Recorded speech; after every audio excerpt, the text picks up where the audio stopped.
खारिश जहन्नम के अजाबों में से एक अजाब है। ये जब खारिश होती है ना, जलन होती है, और जहाँ जलन आ जाए वहाँ आग है।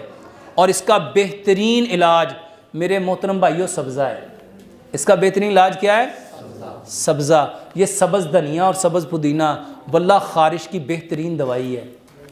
ये जो सब्ज़ पुदीना है ना मेरे मोहतरम भाइयों, इमाम इब्न क़य्यिम ने किताब लिखी ज़ादुल माद, उसके अंदर वो लिखते हैं ये जो पुदीना है ना, इसके अंदर दो चीज़ें हैं, एक खुशबू है और एक ठंडक है।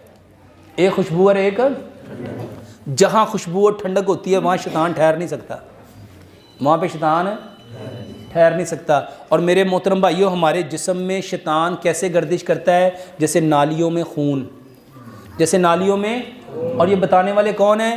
प्यारे पैगंबर जनाब मोहम्मद सल्लल्लाहु अलैहि वसल्लम। मेरे भाइयों, बदकिस्मती हमारी है, हमने इन चीज़ों को कभी इस्लाम से समझने की कोशिश ही। मेरे मोहतरम भाइयों, इसकी स्कंजवी बना के ना उन बच्चों को पिलाओ जिसको खारिश होती है। और एक आसान सा केमिकल से बग़ैर बना हुआ आपको पेस्ट बताता हूँ। केला लो, केला और उसके अंदर नारियल का तेल बराबर मिकदार में मिलाओ। जहाँ खारिश है, जहाँ तदरी है, चंबल है, मेरे मोहतरम भाइयों वहाँ पे लगाओ। वल्लाह ये बेहतरीन इलाज है।